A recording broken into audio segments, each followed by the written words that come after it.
Okay, so this far into the unit, you've already done some reading on RTI and watched a video, and I really wanted to do this quick presentation to bring an example to life for how RTI really worked in a school setting and impacted a student. One big idea before I get into that example that I want to hit home is that RTI allows us to better diagnose learning disabilities. So the old model, the discrepancy model, was the method for psychologists to diagnose learning disabilities, and what they would do is give student an IQ test and then an achievement test in reading or math, and if there was a big enough discrepancy or more than one standard deviation between the scores, then they would say, okay, the student must have a learning disability in this area.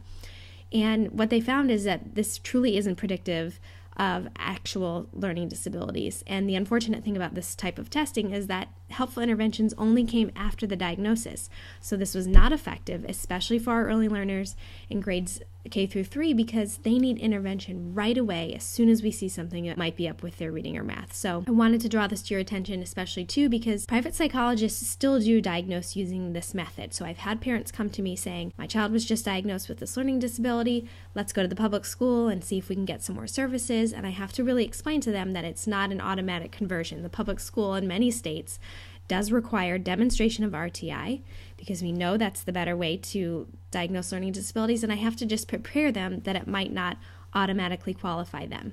So RTI allows us to diagnose learning disabilities by looking at their response to early educational interventions within a school's general education program.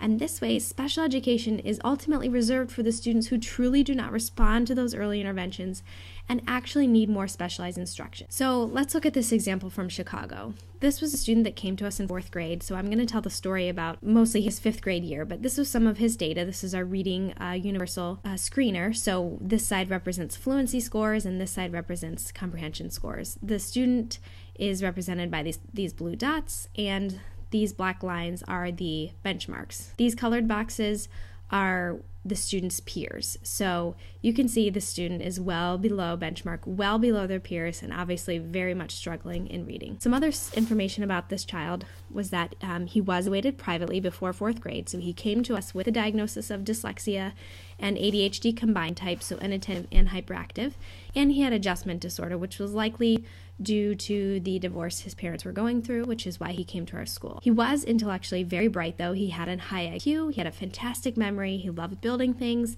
Legos, and was really into Egypt in his 5th grade year, and he had very strong math performance.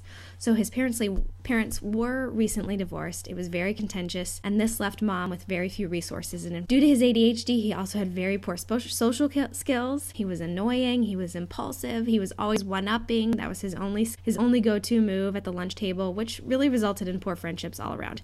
But his ADHD was still treated with medication. So started intervening right away. In Tier 1, he was listening to books during their class reading block. He was getting small group instruction and support in the classroom via the workshop model. His teacher was doing a lot of good differentiation happening in his room, and there were leveled books in the workshop too. At Tier 2, he was getting 60 minutes per week of the Read Live Naturally program, a fluency program on the computer. He was getting 80 minutes per week of direct instruction, classroom support in place of Spanish class. And then at Tier 3, he was getting 80 minutes per week of one-on-one Orton-Gillingham-based multisensory phonics instruction. We were using the FAST program. So let's look at his data. At the beginning of the school year, we started formally collecting data at the end of September. He was reading here about 70 words correct per minute. And we continued to collect data throughout the year, and here we are in April, and he's reading about 70 words per minute. Did he respond to intervention? I hope all of you are shouting to your computers, no, and that's correct, he didn't. Even amidst all of this intervention he was getting, he did not respond. So now we could take this case to the public school and say, we have done RTI, he has not responded. Therefore he should qualify. So in the meantime, we met with our RTI intervention team every few weeks. We examined his progress monitoring data. We kept his parents very closely informed on his progress, and we updated interventions as needed. We referred him for special education. In fact, I submitted the referral in January because I knew where we were headed, and we were actually able to wrap up this case by May, which was pretty fast for Chicago Public Schools. But part of this was also because I had his mom set her phone alarm to call the office the central office that took Catholic school referrals, every morning at 8 a.m. so that she could follow up on his case, and then I would follow up as well, so they knew we were ready to go.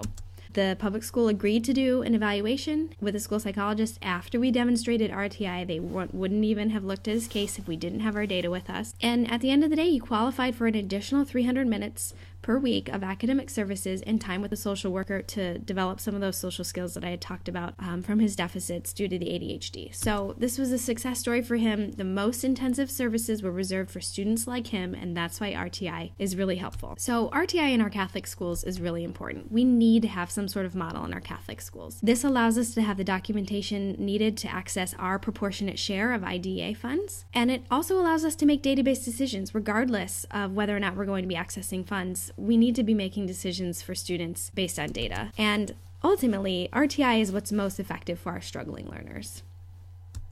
So you all might be saying, okay, this sounds great and beautiful. How do we actually make it happen? The answer really is differentiation. And Tiers 1 and Tiers 2 are still led by the classroom teacher. And Tier 3 is when we start to get outside resources involved, maybe a resource teacher or a specialist. So the role of the teacher in RTI is to identify students who need the intervention first and foremost in their room.